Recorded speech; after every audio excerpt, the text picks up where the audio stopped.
mag-decide. Finally, ano yung sign? Paano ka nakalagay talaga? Yung sign, sa akin na lang yun kasi ang dami, may mga, basta ang dami, may Kuya, paano kasing meron pang about sa bahay. May mga inaantay ako kung may mga work. Okay, pasok ka. Basta ang dami, ang dami. Miss Sarah, paano napag-decide na papalaon na sa politics? Actually, we had no plans talaga na pumasok sa politics. Gusto lang namin talaga tumulong. Meron lang talagang isang situation na talagang napaisip ako na kailangan niya ang tao ng Pasig. May matanda na pumunta dito na kailangan niya ng operation sa Catarata. And sabi niya, ilang beses na siyang pabalik-balik sa City Hall. Wala siyang nakukuha kahit pamasahe. So, nung time na yun, parang binigyan ko lang siya ng konting tulong. Umiyak siya sa akin. Tapos sabi niya, tinuro ka ng City Hall na sa mayor's office, pumunta daw ako dito kasi mas makakatulong daw kayo sa akin. So, doon ako napaisip na, teka saglit, parang may mali. Di ba may mali? Actually, karamihan ganun. So, ang ginawa ko, ako na sumagot ng operation niya for her cataracta. Doon na-operahan naman siya. Yun lang ang medyo, doon ako talaga napaisip na, I think possible. Pero Ara, hindi mo nasagot kanina yung question na si Madam Sara lang ang sumagot. Hindi mo ba direktang kalaban si Vico pero nasa kampo ka ng kalaban niya?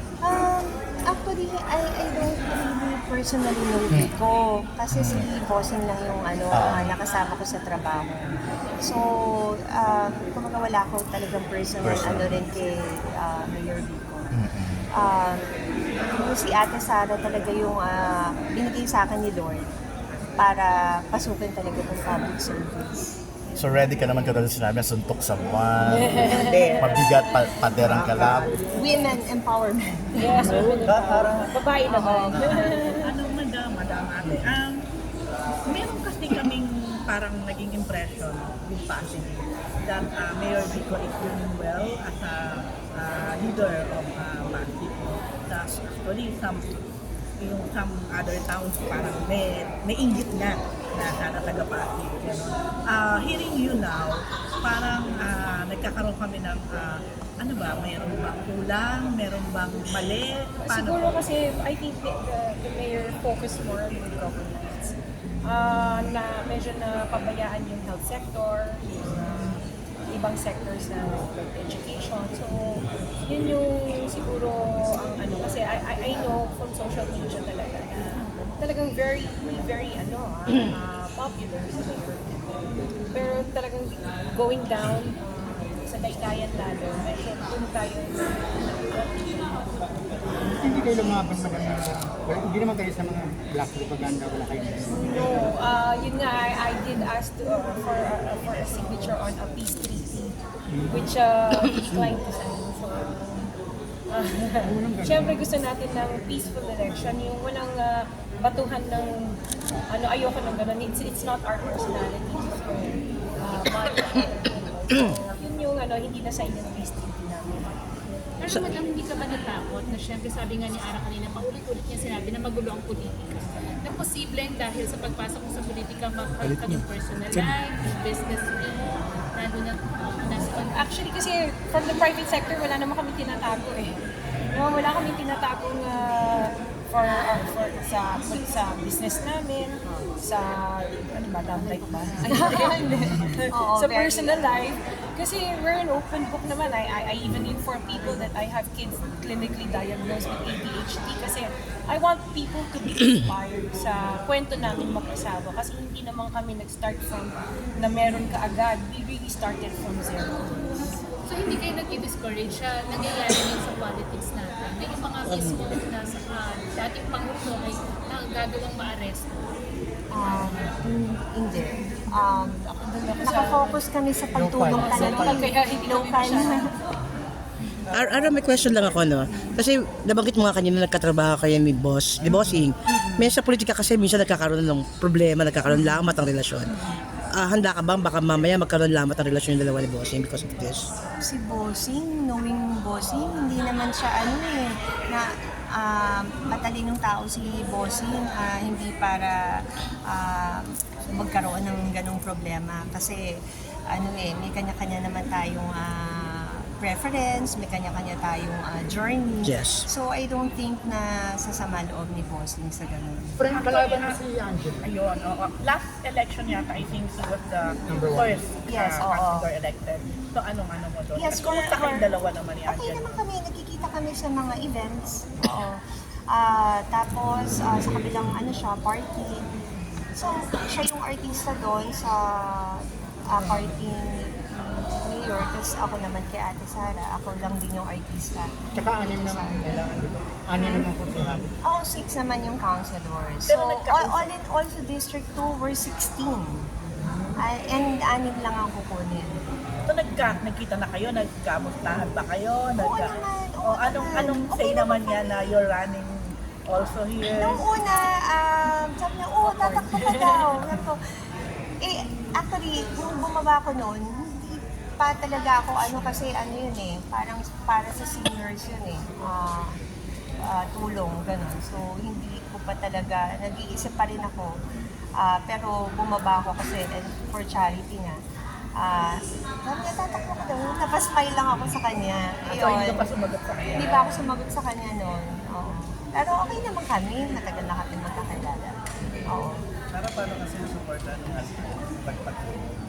Naku, yan. Nagdo-donate siya ng mga ng mga paraphernalias, ganyan. But I also support him naman.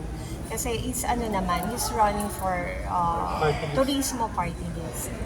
Because advocate ko rin naman yung tourism. Ano po nung believe nung malaman yung tatakbo ka na? Nagulat. Actually, it took her a while. Ito, ang tagal ko bago nasabi sa kanya. Kasi, Bakit kasi? Hindi niya siguro ine-expect na papasukin ko yung politics. Siyempre, di ba? Dapat mag-baby na, di ba? Yun na nga, yun Mars, parang pag-baby nga pala. I'll explain sa kanya. Ito muna. On hold muna. Si Baby Pasig muna. O baka after the election, pwede na. Di ba? After yung birthday mo. We'll never Konti na know. lang. Why not? So, nag-run na rin naman siya. Okay naman na din na sabi ko na naman sa kanya. Sabi ko, wala. Ito talaga yung roots ko, hometown. Ito yung nasa loob ko. Yes. I'm very decided, emotionally, mentally, physically prepared. Talagang prepared na ako to run for public office. So, mga Kung sakaling friends mo mananalo na- kay Marie Dave, masasilent na naman yung paggawa niya ng baby. Plano mo magawa ng baby. Uy, pwede naman isingit.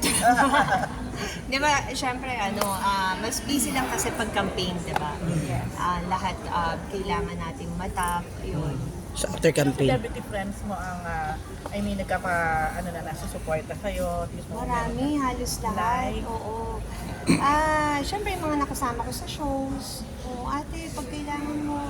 Sino itong mga friends? Si Aa ba nagsabi sa'yo? Si Aa, nandyan din. Oo, si Aa, sinamahan niya ako ng filing. That's good. Tapos, bababa rin siya sa mga namin, So, campaigns. Kasi nagka-campaign din siya, for Marco. Correct, oo. And sa kanyang senator, si Senator Amy yata siya, kinuha siya. Oo. Kasi dahil, because of the movie, she played the role Amy, di ba? Before, yeah. Before. Base sa paglilibot-libot mo, anong impulso o reception ng tao? Maganda naman. Kaya nga sabi ko, iba yung pakiramdam ko dito sa Pasig. Parang alam mo yung feeling ng lukso ng dugo. Parang ganun, di ba, naramdaman ko na yun. So parang ganun yung nararamdaman ko dito sa Pasig. So, ibig bang sabihin, bibili kayo ng bahay dito or meron na kayo? Bahay na. Meron na kayo. Bahay talaga. So, masasabi mo- Nirenovate lang siya. So Mars, anak ka ng Pasig. Pag nanalo kayo, dito na kayo talaga mag-stay nito. Yes, meron. Okay. Dito siguro. Oo. Na-mention mo kayo na si John Lloyd, which is true talaga na Yes.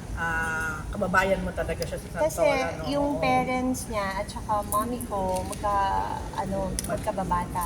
Oo. BFF, parang gano'n. Hindi naman sobrang BFF, magkakilala Sa Balaro, sila. magkakalaro, kasi yung Magkakilala street sila. na yun. Yeah. na-approach mo ba siya somehow o gusto mo ba siyang i-approach para in a way give them yung Isang support stage. niya? Oo. Hindi pa. Ay, speaking of si PJ pala, sabi Piolo. niya sa akin, support pala siya sa akin. Pero itutugma lang natin sa schedule yun. Okay. So ayun nga, with John Lloyd naman na talagang taga rito, ganun, have you approached? Hindi pa, pero yung cousin ko kasi, cousin niya, so pinaano ko na rin na, Pinarating sabihin mo mo tumatakbo ko. Yun, so, Okay, last na lang. Pareho kayong, of course, mga kababaihan, mga babae, Women's Month ngayon.